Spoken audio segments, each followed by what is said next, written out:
Hello everyone, Hindi ఒక link language అవబోతుందా? ఈ discussion చాలా రోజుల నుంచి కూడా నడుస్తుంది. రీసెంట్గా అమిత్ షా ఒక స్పీచ్ ఇస్తూ హిందీ గురించి చెప్పారు. స్టేట్స్ మధ్యన కమ్యూనికేషన్ జరిగేటప్పుడు హిందీని ఎక్కువ యూజ్ చేయమని, ఎందుకంటే హిందీ అనేది లాంగ్వేజ్ ఆఫ్ ఇండియాగా ఆయన చెప్పారు. దీనికి సంబంధించి ఆల్రెడీ చాలా డిబేట్స్ స్టార్ట్ అయ్యే డిస్కషన్స్ జరుగుతున్నాయి. నిజం చెప్పాలంటే this is one topic which doesn't need that importance, కానీ మనం చర్చించుకోక తప్పదు. ఎందుకంటే లాంగ్వేజ్ అనేది కేవలం కమ్యూనికేషన్తో పరిమితం అవ్వదండి. Language is also about identity. Language is about identity and also cognitive skills అంటాము. సరే, మనం అవన్నీ పక్కన పెడితే అసలు చర్చ ఎక్కడ మొదలైందంటే హిందీ అనేది ఆల్టర్నేటివ్ లాంగ్వేజ్ టు ఇంగ్లీష్గా ఎంతవరకు అవసరం, హిందీనే మనం భవిష్యత్తులో లింక్ లాంగ్వేజ్గా చూడబోతున్నామా? మనందరికీ తెలుసు, today English is the universal language అంటాము. అందరూ కూడా ఇంగ్లీష్ నేర్చుకోవడానికి ప్రయత్నిస్తూ ఉంటారు. ఇక డెఫినెట్గా ఇండియాలో చాలా రాష్ట్రాల్లో హిందీ మాట్లాడతారు. అయితే హిందీయే ఇంగ్లీష్కి ప్రత్యామ్నాయం, అంటే ఇంక ఇంగ్లీష్కి ఆల్టర్నేటివ్ లాంగ్వేజ్ ఏమైనా ఉంటుంది హిందీయే. దీనికి సంబంధించి ఏదైతే అమిత్ షా స్పీచ్లో మాట్లాడారో దానికి సంబంధించి మనం కొన్ని ఫ్యాక్ట్స్ చూస్తే, ముందు టెక్నికల్ ఫ్యాక్ట్స్ చూస్తే, మన ఇండియాలో స్టేట్స్ అండ్ యూనియన్ టెరిటరీస్ కలిపి వాళ్ళు చేసిన స్టడీలో out of 12 states and union టెరిటరీస్లో హిందీని వాళ్ళు ఫస్ట్ చాయిస్గా చెప్పారట. అయితే అసలు హిందీ అంటే ఏంటి? ఇక్కడ రెండు రకాలు ఉంటాయి. ఒకటి, బేసిక్గా హిందీ అనేది ఒక అంబ్రిల్లా టర్మ్గా మనం వాడతాం. అంటే అందులో లోతుగా వెళ్తే 56 లాంగ్వేజెస్ ఉంటాయి. ఒక్క హిందీలోనే there are around 56 mother tongues అంటాం.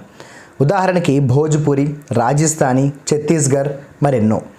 సో ఈ కోణంలో మనం చూస్తే భారతదేశంలో 43% of Indians speak Hindi, 26% of Indians speak Hindi as mother tongue. అంటే మదర్ టంగ్గా, మాతృభాషగా, హిందీ మాతృభాషగా ఉన్న వారి పర్సంటేజు 26 అయితే, నేను ఇందాక చెప్పినట్టు హిందీ అనే ఒక అంబ్రిల్లా టర్మ్, అంటే అందులో మళ్ళీ చాలా భాషలు కలిసి ఉంటాయి, ఆ పర్సంటేజ్ 43%. సరే, అయితే ఇప్పుడు ఏంటి అసలు చర్చ దేనికోసం? కాసేపు మరి మనం నిజంగానే ఇండియాలో చాలా పర్సంటేజ్ హిందీ మాట్లాడేవారే ఉన్నారనుకుందాము. అయితే ఏంటి? నిజమే, majority of the people speak Hindi అని కాసేపు మనం అనుకుందాం. అది నిజమా కాదా అనేది పక్కన పెడితే కాసేపు అది అనుకుందాం. కాబట్టి ఇప్పుడు majority of the people speak in Hindi, కాబట్టి హిందీనే మనం మెయిన్ లాంగ్వేజ్గా, లేకపోతే ఒక లాంగ్వేజ్ ఆఫ్ ఇండియాగా చూడాలా? అవసరం ఉందా? ఇక్కడ రెండు విషయాలు ఉంటాయి. మనకి రెండు టర్మ్స్ మనం అలవాటు చేసుకోవాలి. ఒకటి మెజారిటేరియన్ అప్రోచ్ అంటాం, రెండోది యుటిలిటేరియన్ అప్రోచ్ అంటాం. మెజారిటేరియన్ అప్రోచ్ అంటే మెజారిటీ పీపుల్ చేస్తున్నారు కాబట్టి మనం దానికి ఓటు వేయడమా? యుటిలిటేరియన్ అప్రోచ్ అంటే ఏంటంటే ఇది చాలా ఉపయోగం ఉంది కాబట్టి, అంటే హిందీ మాట్లాడితే బెనిఫిట్ ఉంది కాబట్టి మనం దానికి ఓటు వేయడమా? సాధారణంగా రేషనల్ ఐడియా ఉన్నవారు ఎవరైనా కూడా మెజారిటేరియన్ అప్రోచ్ని సమర్థించరు, యుటిలిటేరియన్ అప్రోచ్ని సమర్థిస్తారు. అంటే దీనివల్ల ఉపయోగం ఉంటే ఎస్ అది చెయ్యాలి అంటాం. అంటే ఇక్కడ చర్చ మరి మనం ఎలా మాట్లాడుకోవాలి?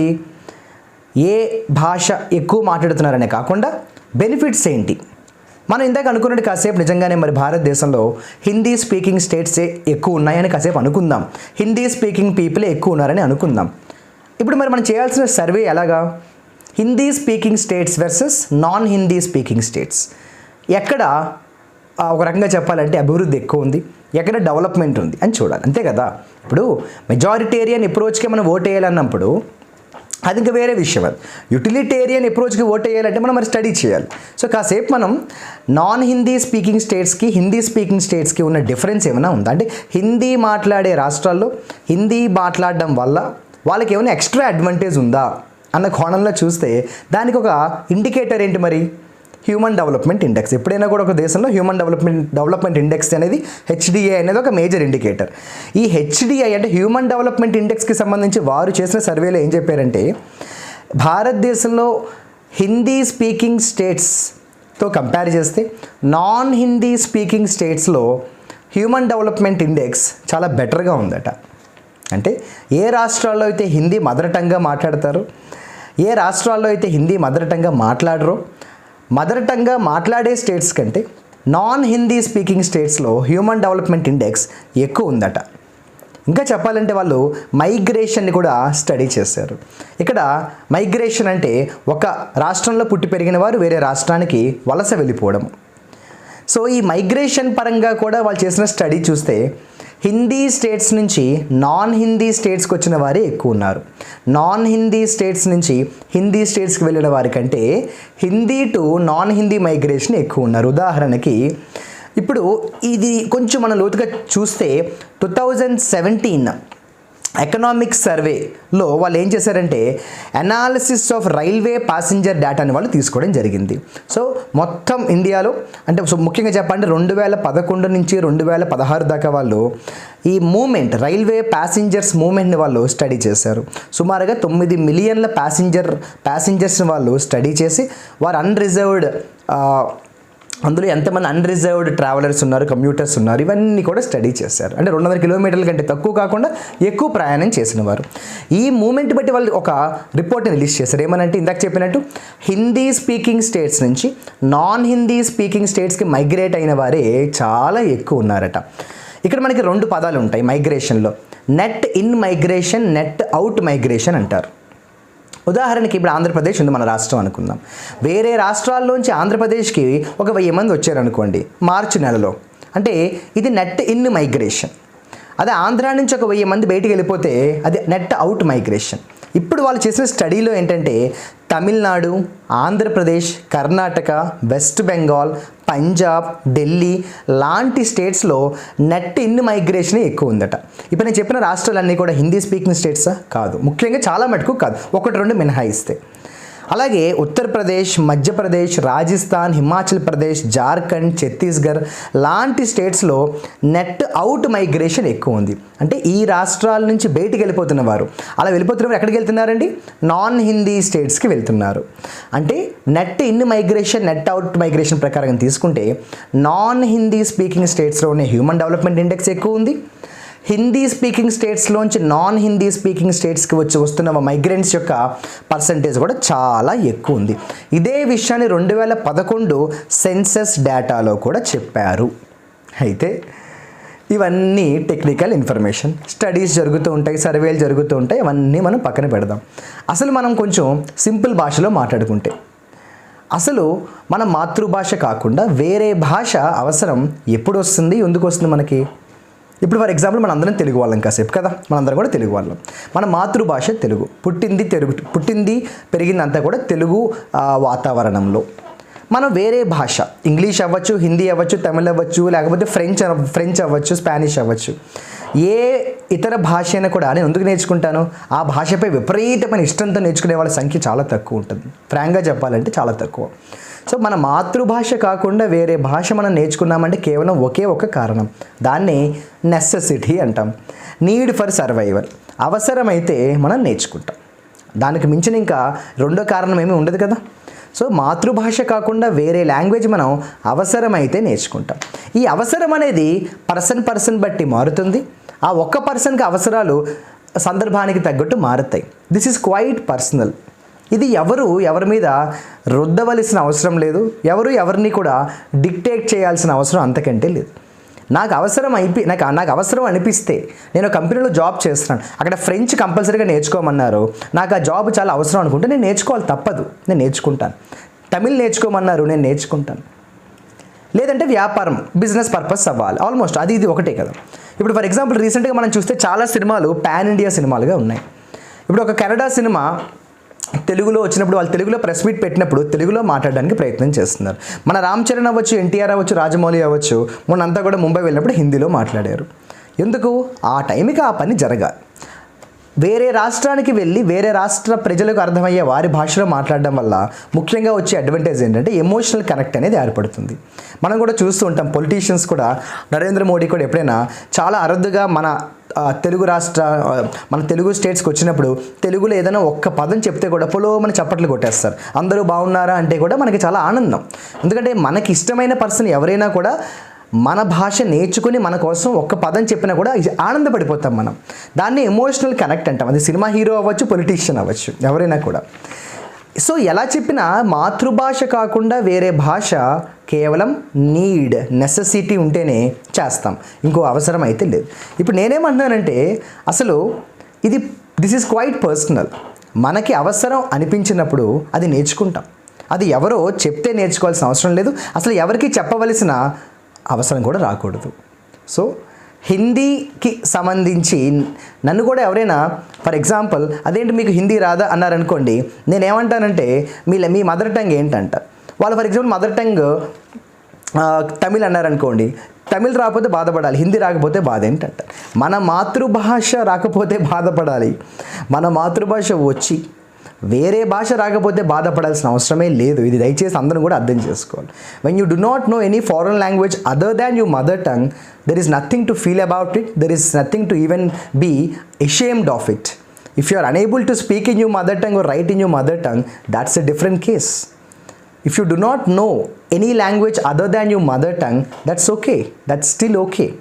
అది అవసరమైతే మనం నేర్చుకుంటాం, అది రాకపోతే అదేదో ఇబ్బందిలాగా, అదేదో ఒక ఇన్ఫీరియారిటీ కాంప్లెక్స్ లాగా చూడవలసిన పనే లేదు. This is very clear. ఈ కోణంలో నేను అంతకుముందు కూడా చెప్పాను, తెలుగు మీడియం ఇంగ్లీష్ మీడియం స్కూల్స్కి సంబంధించి మన ఆంధ్రప్రదేశ్ గవర్నమెంట్ కూడా ఇంగ్లీష్ మీడియం ఎడ్యుకేషన్ అన్నప్పుడు కూడా నేను అప్పుడు కూడా ఒకటి గట్టిగా చెప్పాను, ఇప్పుడు చెప్తాను ఏంటంటే, don't compel anything on anybody. That is not the role of governance, that is not why we have voted for anybody. Governance is not about compelling quite personal things. భాష అనేది అవసరం అనిపించినప్పుడు ఎవరైనా నేర్చుకుంటారు. ఇందాక చెప్పిన ఎడ్యుకేషన్లో స్కూల్స్లో ఏ భాష పెట్టాలన్నప్పుడు కూడా డెఫినెట్గా English is important, there is no doubt. ఇప్పుడున్న ఆధునికత, ఇప్పుడున్న కాంపిటేటివ్ వరల్డ్లో డెఫినెట్గా ఇంగ్లీష్ ఈజ్ ఇంపార్టెంట్. కానీ నేనేమన్నానంటే, కీప్ ద ఆప్షన్స్ ఓపెన్. రెండు పెట్టండి, తెలుగు మీడియం పెట్టండి, ఇంగ్లీష్ మీడియం పెట్టండి. Let the parents decide. Parents have idea. Parents are definitely aware of what is the real world around. ప్రపంచం తెలియనంత అమాయకులు ఎవరు లేరు, ఖచ్చితంగా వాళ్ళు తెలుసుకుంటారు. మనకి ఎలా అయితే ఆప్షన్స్ ఉన్నాయో, like India is a like liberal country కదండి. సో మనకి ప్రైవేటైజేషన్, లిబరలైజేషన్, గ్లోబలైజేషన్ ఉంది కదా. ప్రైవేట్ బస్సెస్ ఉన్నాయి, గవర్నమెంట్ బస్సెస్ ఉన్నాయి. ప్రైవేట్ హాస్పిటల్స్ ఉన్నాయి, గవర్నమెంట్ హాస్పిటల్స్ ఉన్నాయి. ప్రైవేట్ టెలికామ్ ఉంది, గవర్నమెంట్ టెలికామ్ ఉంది. ప్రైవేట్ బ్యాంక్ ఉంది, గవర్నమెంట్ బ్యాంక్ ఉంది. Like that, if you have any ideas in your mind, you can keep it like an option. Let the people decide. If they are okay with Telugu, they will go ahead with Telugu. If they are okay with Hindi, they will go ahead with Hindi. If they are okay with English, they are okay, they will go ahead with English or whatever. So let the options be open to the people. Let them decide who are you and who am I to decide. That's very clear from my side. ఇక ఈ mother tongue గురించి కూడా నేను అంతకుముందు చెప్పలేదు, గుర్తులేదు. University of టొరంటోకి సంబంధించి ఒక ప్రొఫెసర్ ఉన్నారు, ఆయన పేరు ప్రొఫెసర్ జిమ్.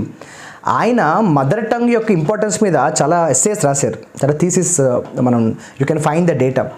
మదర్ టంగ్ అనేది, మాతృభాష అనేది ఒక చైల్డ్ ఎడ్యుకేషన్లో, పెడగోగి అంటాం, ఆ చైల్డ్ ఎడ్యుకేషన్లో మాతృభాష యొక్క ఇంపార్టెన్స్ చాలా బాగా రాశారు. నేను అవకాశం ఉంటే డెఫినెట్గా ప్రయత్నం చేస్తాను, ఒక separate video only on the role of mother tongue in education. మాతృభాష యొక్క పాత్ర మన విద్యా వ్యవస్థలో ఎంత అవసరమో నేను అవసరమైతే ఖచ్చితంగా ఒక సపరేట్ వీడియో చేస్తాను. ఏదేమైనా కూడా ఈ వీడియో ద్వారా నా యొక్క ఐడియా ఒకటే, టెక్నికల్ ఫ్యాక్ట్స్ ఆల్రెడీ ప్రూవ్ చేసే ఏమని అంటే, హిందీ స్పీకింగ్ స్టేట్స్కి ఉన్న ఎక్స్ట్రా అడ్వాంటేజ్ ఏమాత్రము లేదని. అట్ ద సేమ్ టైం కొన్ని టెక్నికల్ ఫ్యాక్ట్స్ ఇంకొకలా ప్రూవ్ చేసినా కూడా నేను ఏమంటున్నానంటే, let the options be to the people, they will decide. What food to be eaten, I think it's my personal choice. What dress I wear, it is definitely my personal choice.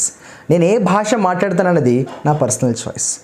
So government definitely should better focus on good roads. భారీ వర్షం పడితే రోడ్ల మీద నీళ్ళుండిపోయే పరిస్థితిని కొంచెం చూసుకోవాలి. Lockdown పడితే ఏంటి పరిస్థితి అన్న భయంలో ఉన్న ప్రజలకు ఒక ధైర్యాన్ని నింపాలి. గవర్నమెంట్ హాస్పిటల్ కూడా ధైర్యంగా వెళ్ళొచ్చు అన్న స్టేజ్లోకి గవర్నెన్స్ ఉండాలి. ఎడ్యుకేషన్లో ఉన్న ఫ్లాస్ అన్నిటిని కూడా ఓవర్కమ్ చేయాలి. అన్నిటికంటే ఇంపార్టెంట్, క్రిమినల్ లేని పొలిటీషియన్స్ని అసెంబ్లీ పార్లమెంట్లో చూడాలన్న కోరిక అందరిలాగే నాకు ఉంది. చెప్పుకుంటూ పోతే మరెన్నో. This is the expectation from a common man from any government. So ఇవి ముఖ్యం, ఇవి ఉన్నాయి, చేయాల్సినవి ఇంకా చాలా ఉన్నాయి.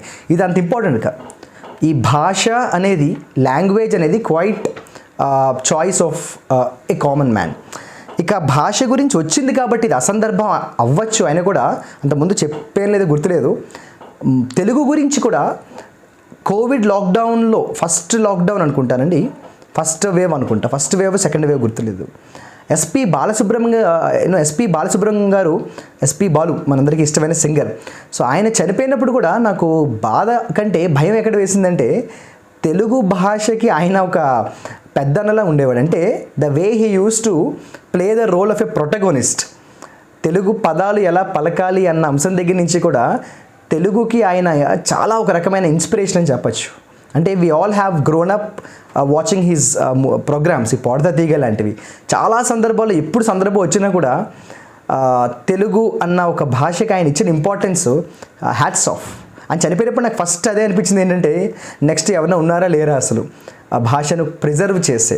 ఎందుకంటే ఒకటి మనందరూ ఒప్పుకోవాలి, తెలంగాణ భాషను కాపాడుకునే విధానం, తెలంగాణ భాషను వాళ్ళు కేవలం భాషలాగే కాకుండా ఒక ఐడెంటిటీ లాగా, ఒక ఎమోషన్ లాగా వాళ్ళు కాపాడుకునే విధానం ఎప్పటికైనా మనం మెచ్చుకోవాల్సిందే. సో తెలుగుకి సంబంధించి కూడా అది ఉండాలి డెఫినెట్గా.